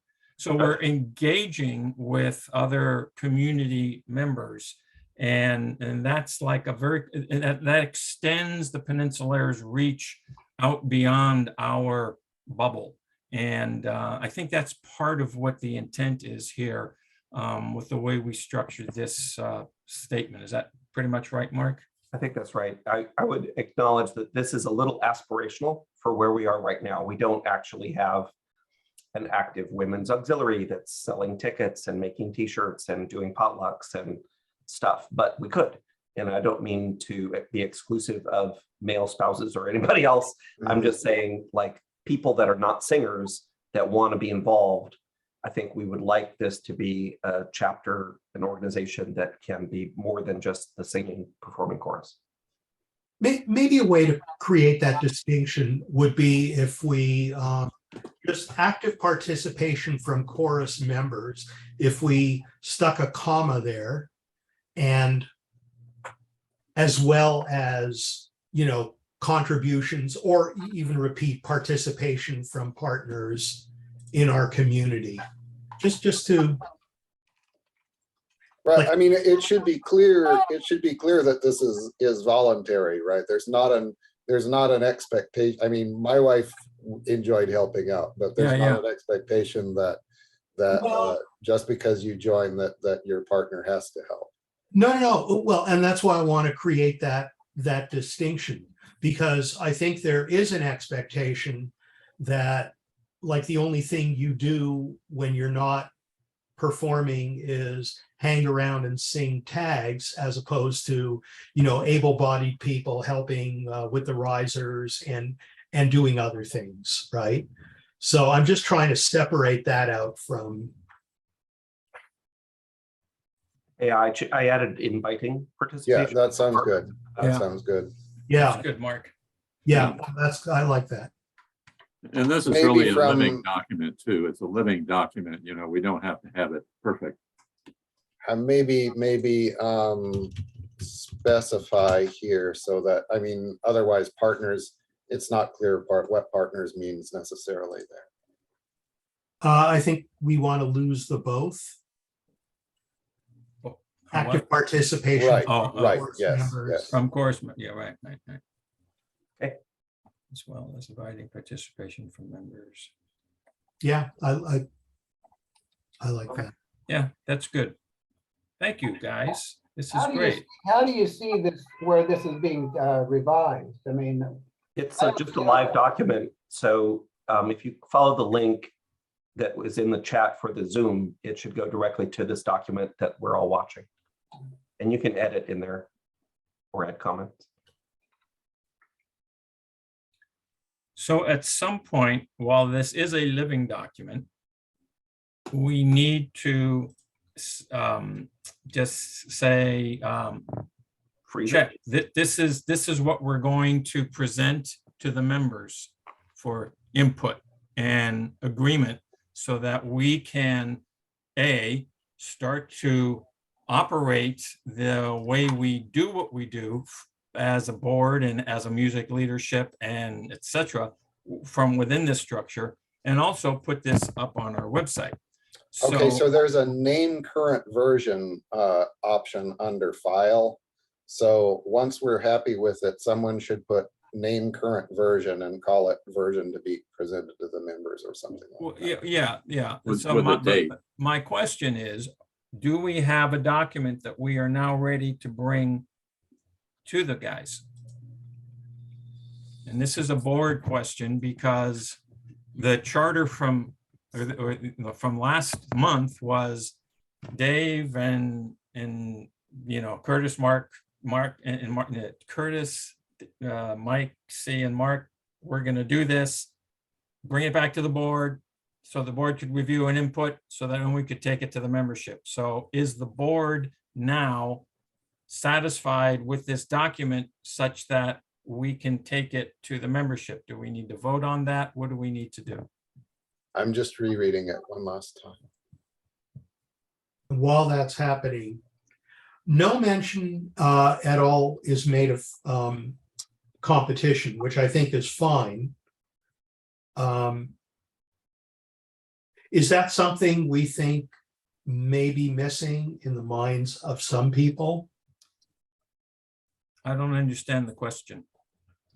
So I think our culture, I think we agree, is more oriented towards performance than competition. We don't necessarily strive to be the winners at competition, but we do want to perform as well as we can, and whatever that means in competition. Yeah. I'm just So- wondering whether So that. let me say it this way. If Yeah. we have the best performance at a convention, we will win the competition.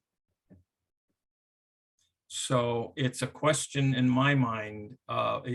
We've deliberately been trying to remove this, the pressure, the anxiety, the other stuff that goes along with, oh my God, I'm going to go into a competition, blah, blah, blah, blah, blah.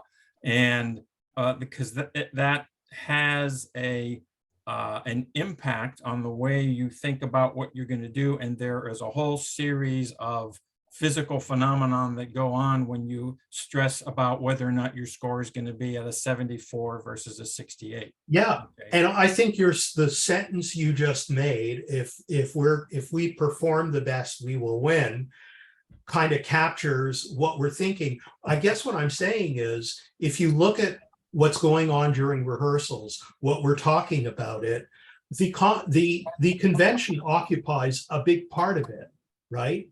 And so the fact that we are competing, but this is, for us, it's really a performance. I'm just wondering whether that should somehow be captured, because if it's not the vision, mission, purpose, then people might wonder, well, why are we spending all this time preparing? So when we look at the material that was sent to us by the original stuff, current, if you guys scroll way down on the document, there was the current perspective and future perspective. This is every comment made by every member that day when we said, please put this information on the index cards. Okay. And the thing about competition, there were like two, you know, in terms of the future perspective, two people put something in the competition category. Chance to sing at the international stage and competition were the two specific comments. So my take on that is that it's not the primary focus of the membership as a whole at this time. So I don't know that it needs to be in the vision, mission, purpose differently than we're currently stating it, because it was not put forward as a primary consideration by the members when they looked at what does the future vision of the chapter look like. I think Elliot was saying, should we capture that particular insight? Should we say, I mean, it sounds negative. We don't want, I'm sure we don't want to put in, we are not a competition. Right. But whether I think Elliot is saying, should we put something in about we treat competitions as a performance and strive for our best performance? I don't know. I'm not sure it's needed. Yeah, I mean, think that's just what I'm thinking Elliot is saying. Understood. If we wanted to add it somewhere, maybe it's on that second bullet under mission, vocal craft and performance at, you know, sing out shows or competitions, for example. I would say conventions. Or, I hate the word competition, only Okay, because so maybe it we brings just us leave it back out. into something that we don't want to put Right. a lot of focus on. Harry, Mike, I would Mike be okay C, with tell this. me if I'm crazy, Mike C, but No, that's, I think that's fine. I mean, like, we look at the competitions just like any other activity we do, right? There's a pro and con, there's a cost, there's a benefit, you know, like all of those sorts of lens. So, for example, we deliberately said we're not going to participate in the boat tour form of district because it's not an effective performance for us for whatever reason, right? So I think maintaining a strong focus on performances, and then, like, you know, with the understanding that a competition or a convention is a type of performance, and we're deciding whether we can be most effective or whether that's the most effective opportunity. I think that makes sense. I don't think we need to call out something specifically about competition. right. Got it. Harry, you had a I comment? just, yeah, I agree. I think we're making it too complicated, because if we really aim for quality performance and do the best we can, if we're doing a show, the audience will love it and we've done what we want. If it's a competition, the scores hopefully will follow, but I think we don't have to dissect all this out in this document, I think. Yeah, I mean, we tried to performance toe is the main line. focus. We tried to toe the line pretty carefully on how to describe the level of excellence that we're aiming for in the words high impact and entertaining in the vision, and strives for excellence, but not attains excellence or is top notch or anything like that in the second bullet under mission. Yeah, agreed. Okay. So We my get a point- question is still on the table. Is this document ready to bring to the members? I say yes.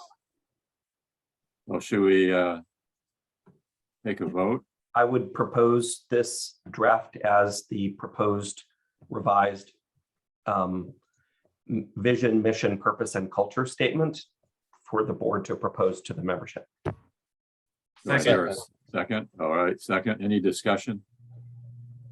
All in favor, raise your hand. Okay, that's done. I'm Thank assuming you, Larry, all of we you. don't know if Larry raised his hand or not. He's black. I want to ask a question. What is, it's going to be taken to the membership just to show, I mean, are they going to have input on it or is it just? Absolutely. It's the opportunity to provide input. Okay. Yeah, I was actually going to make a suggestion about that. If there's a way that we could get it up on Groupanizer and in advance of one of our, oh, unless you wanted to ask people to look at it in the business meeting and maybe vote the week after. No, well, no, we're not gonna, we're gonna put it up on Groupanizer. I'm gonna suggest, I don't know, Mark T, my thought is we should have this on in a document, a Google Doc that people can go to, but I'm thinking rather than have all of the stuff that we have gone through already, just put this information up there and Yeah. say on a separate doc and say, okay, there it is. If you want to comment, go for it. You know, the capabilities are up there by, you know. Yeah. I'll redo that and I'll share it in comments only mode so that the comments are all off to the side, but we don't have people just editing the text. Like Great, great. And then people can have their input. And then at the next board meeting, we go forward. Great. Fantastic. All Okay. right. Thank you. Thank you for the good feedback and discussion. Yeah. Really quick, from Right. a timing perspective, I feel like we should vote on this pretty quick. My proposal for a timeline for this would be to share it out to the group immediately, and then to vote on it not this week but the following week. So they have 2 weeks of comment period, and I think then that's reasonable. vote on it whatever 2 Thursdays from today is. Yeah, no, that's along the lines of what I was thinking, Mike, but I didn't state that. So that's good. Thank you. Okay, cool. And that's the first time that Curtis and I are both back. And I think it's valuable for us to Cool. both be there. Cool. Great. Oh, vote in 2 weeks. Okay. Great. Moving along then to, Just on that, Mark, once you get that information up there, I will send a message out to the guys Yes. about that. So that'll be fine. Sorry, Dana. okay, new business, calendaring and review of a new performance plans. Dave K said that he has a Veterans Day performance that the Elks would like us to do. Yeah, so we were asked about doing a performance at the Elks on Veterans Day, which I know is the 11th of November, which I believe is a Friday this coming year. However, there is some contingency associated with that I wanted to talk to the board about. At the last Elks meeting, it was the internal meeting that we have in the inner sanctum. It was mentioned that currently the VA, the Veterans Administration location and hospital, from which most of the veterans who come to the Elks for the dinner and performance event. And we've done this, what, 2 or 3 years ago, Larry, I think you might recall, and they do that. They bus guys and gals down so that they can have the opportunity to have a good meal and share in the event. The Veterans Administration currently is not allowing for anyone from the VA hospital to go elsewhere, and they are only allowing one person or maximum 2 people from an outside organization to go to the VA. So that creates a bit of a challenge if we were to want to participate with the Elks in a performance for the VA. My question is, or my thought is, that we could do we could live stream the performance to the VA, right? And do the thing for the Elks and all its family and whatever, veterans who want to come who are not, sequestered at the hospital, but we could still do this and we would live stream it to the VA. They wouldn't need to pay for anything. All they have to have is a stream. internet access, and away they go. Yep. So is this something that the board would be good with? Sounds good to me. Yeah. Sounds Great great. idea. Got a Cool. big Great idea. nod I from don't Any Larry. objection? And it's simple. So Dave, that's in lieu of a Veterans Day performance, or no, is it? it's No. It so the Elks would have their activity at the lodge on Veterans Dinner Day, and and- we yeah. would perform from the stage there, but we would live stream that performance to the VA hospital. Okay, got it. Okay, thank you. So if that's something that we're okay with, I can now present that option to the Elks, and we'll go from there. Okay, Mhm. cool. That sounds great. So that was what I wanted to ask, Dana. All right. Okay, then, let's see. Fall show planning and registration update. I really meant that to be the fall convention. We are registered. We just got another confirmation that we're registered for the October convention. The only thing that's left to do is to get our 2 songs approved by Barbershop Harmony Society. And so I'm in the process of trying to make that happen. And I have Dave? some input on that. Because I've had a follow-up conversation with Mike, and he suggested that we, for Breaking Up Is Hard to Do, check with Paul Engel to see if he's registered the chart with BHS, and he has not. But he did give me a contact point, which is someone that I work with a lot, Janice Bain, who heads the a lot of the stuff associated with the music and licensing and all that stuff. So I can get that to her. I have not checked with the arranger of Pirate King yet. But I think, Dana, that I have a handle on who it is that needs to receive this information so that it can be acknowledged. I think what we need is an acknowledgement more than anything else. So Yeah, that's all they require is they'll review it and then give us an approval to perform with those songs. right. So All right, Larry. And in line with this, I think it probably has to come from our directors and our president and or secretary. We've got to make sure that district will allow us the time, first allow us to bring a set, which we don't typically see at district, allow us to bring a set and potentially attach parts of our set to the risers on stage. I have a list of questions that I think we should ask before we really dive into this production. And I planned on sending that out to our co-directors, Dana and Dave K as well. But we Okay. really need to verify that we can get away with this. Or The not. way, so the answer is yes, because we're not doing anything that hasn't been done on the international stage before. The way we work this is, last I checked, Randy Meyer is the district's C&J representative, so we get on a call with Randy, and we talk through what we're planning and see if there are any sticking points or concerns from his perspective. Who's on that call is probably Dave K, me, Curtis, and Larry. Yes, agree. okay, that's easy to do.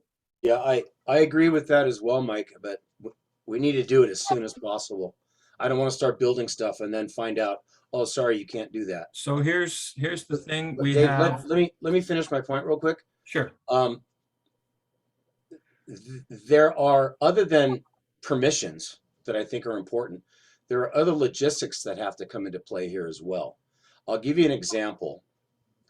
When the Peninsulaires took the World War I package to Salt Lake City in '81, our logistics guru at the time was Bert. He made sure that we were granted access and a space on the side of the stage behind the curtain for loading in the sets, covering them. And that is something that that has to come into play for district as well. We can't be hauling this stuff in from the parking lot, right? So there are logistics as well that I feel if we can do this call, like yesterday, I would feel a whole lot better about starting my build, which takes because I me don't want to to start it and then find out we can't do what we want to do. which takes me to the thing that I was going to say, which is we have to figure out availabilities, because Curtis is not back yet. Mike, when is it that you leave, Mike? I leave tomorrow and I'm back next Saturday. Okay, and so we have, if we wanted both directors, myself and Larry on that call, we have this challenge of availability. So I can check with Randy. I'm happy to do that. I talk to Randy fairly regularly and see what his availability might be. So, and you're leaving tomorrow, Mike? My 2 Yeah. cents here, Dave. Yeah, I don't so think I'm you gonna need have- a live, call. I don't think you need both directors necessarily on a Right, live that's what call. I was just thinking. Okay, cool. Just make a document where you all crowdsource your questions and concerns together, like these Google Docs we've been doing. Yeah, And then, one person can do the call, or you can all be, whoever's available can be on the call. all right, good, cool. Good. So Larry, you've got the questions and you know what, and so, all right, good. So that'll be good. And then we can coordinate with Randy. Perfect. So it should be something that we can accomplish, Larry, in the next couple of days. Larry, my guess is that they just have a rule like 10 minutes start to finish is the duration you're allowed to own the stage per competitor or something.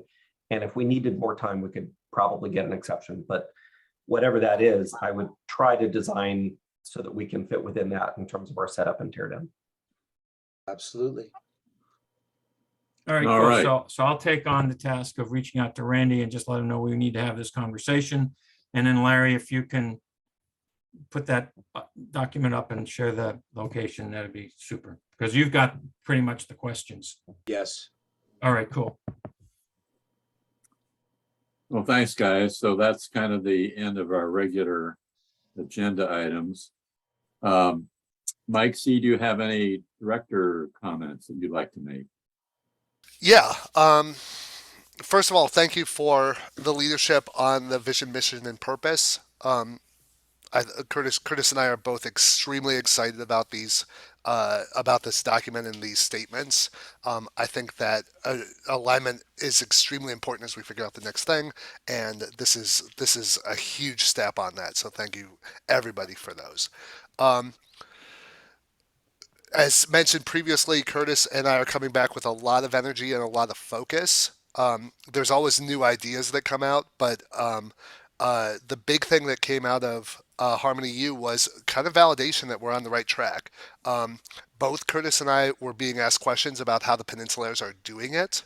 I ended up showing Track Wrangler to a room full of, like, I think 12 to 15 directors that were asking about how are you submitting tracks. I know Curtis was talking a lot about our membership processes in a different class. So we're doing a lot of stuff right. That's the most important kind of key takeaway. The other thing that I wanted to mention is over the next 12 weeks, Curtis and I are going to ask for and need a lot of help from the board in terms of keeping focus and really lasering in on musical execution, both for the district convention in mid-October and for the show November 5th. This is a new pattern for us in terms of a very short learning time and a very ambitious performance plan. So the rehearsals are going to be structured differently. We're really going to be focusing on putting together a great product in a very short amount of time. So what we're asking for from the board is one, providing leadership and just kind of clearing the deck so we can do what we need to musically. That means tight and tidy board session or like business meetings. Kind of making sure that folks are getting back to the risers, focused and on time. All of those sorts of nuts and bolts details. But also checking in with the membership and making sure they're 100% on board with what we're trying to accomplish and the why of it. And making sure like we're going to be pushing the guys to a little bit of a higher level. You saw it on Thursday. Providing Curtis and me input on are we pushing the guys too hard? Are we not pushing them hard enough? So between those three topics, there's a lot of stuff going on, but we are immensely excited about the upcoming weeks. We think it's going to be a lot of fun, and we're really looking forward to working through it with you guys. Thank you, Mike. And now we'll go into good of the chapter. Dave. So I just want to follow up on something that Mike just said about, the things that he's looking to have accomplished and whatnot. That is so consistent with the whole level up concept that we've been focusing on. I just think that's, it's the next component of the level up thing is members engaging with the need and the process of execution on the recommendations and the leadership for music, et cetera, and choreographic activity and building the sets and all that kind of stuff that Mike and Curtis are bringing to us right now. So it's very cool. I like that. The other thing, just for me, I'm really happy that we're seeing the level of participation from the guys on things. Like I mentioned earlier, I was hoping that we would have had more members participate at the thing at Palo Alto, but recognizing that was pretty much a last minute deal. We got informed about it like 10 days before, or confirmed that it could happen 10 days before it occurred. And we ended up with 12 singers. I was glad we had the 12 singers, and it came off okay. So I think that that was a positive, a net positive in my mind. So and that's it for me. Thank you, Dave. Harry. This last week was my renewal, so I've been a member of the chorus now for 3 years.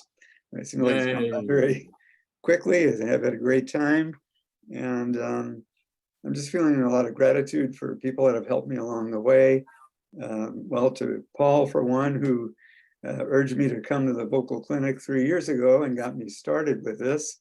This is about the last thing that was on my radar of singing in a barbershop chorus. And then along the way, people who have helped me become a better singer, the directors, Dave Kay, who's given me great feedback with my recordings, and other chorus members. So I'm really feeling good about being a member of the choir, and although I got a late start, hope to continue for several more years. All right. Thanks, Harry. Mike O. Yeah, so I totally want to give a shout out to Mark for the great work on the document, and I'm happy that that we were able to do iterations on that. I think that, I think we've got a great path forward. It's going to be challenging, but that's good. Actually, it's good to have something to strive for. Thanks, Mike.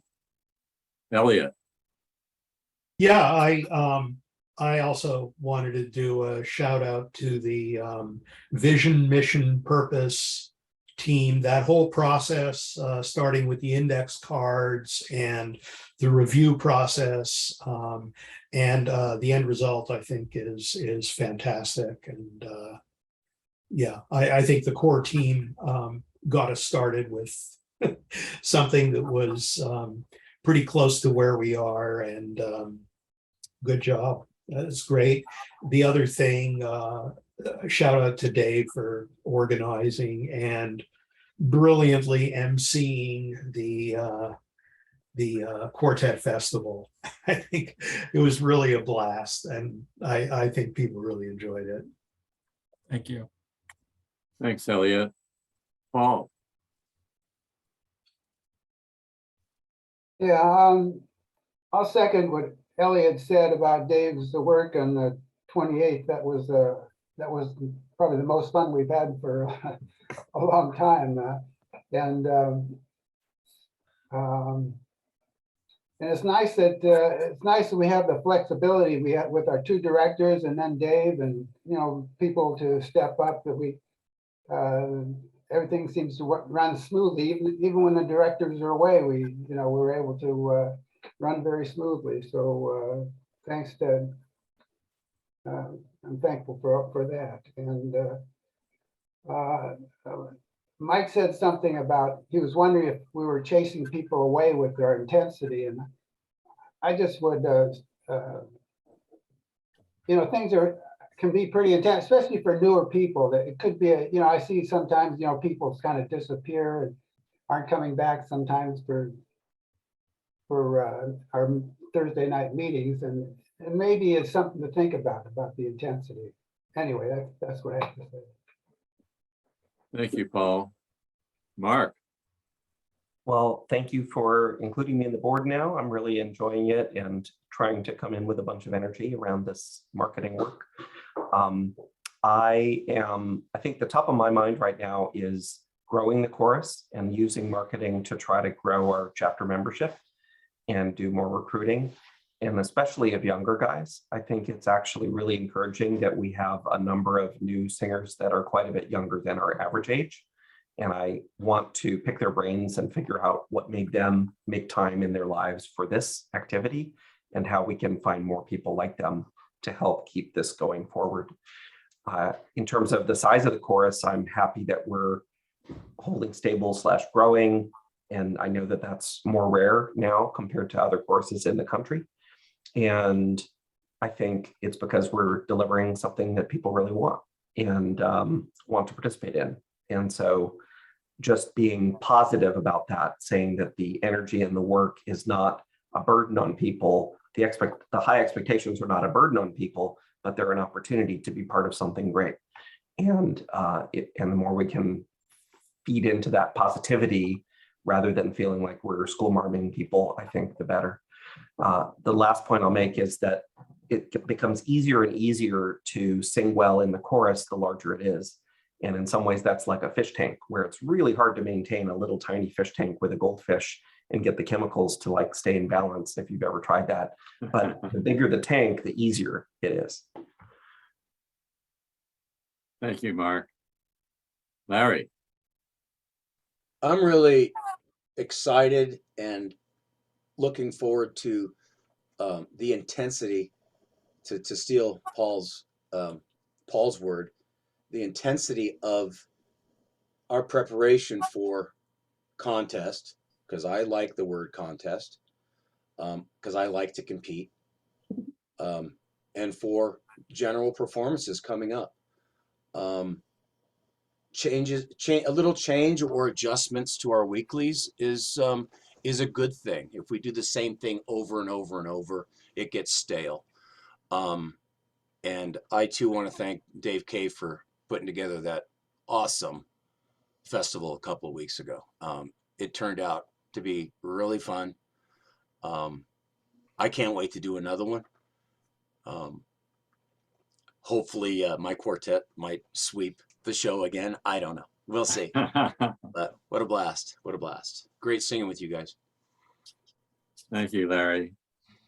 Well, for me, it's you guys. You guys make my job so easy. Your level of commitment, you're showing up, you're volunteering, doing above and beyond what we've asked. Thankful for Mark joining us on the board. Your contributions are just so welcome, appreciated. And of course, Dave Cokerhook. What can I say? Amazing. That quartet festival was just lifted me up a lot. So thank you guys. All right. Any other last comments? Okay, I call this meeting adjourned. Thank you. All right, guys. See you all Thursday. Bye.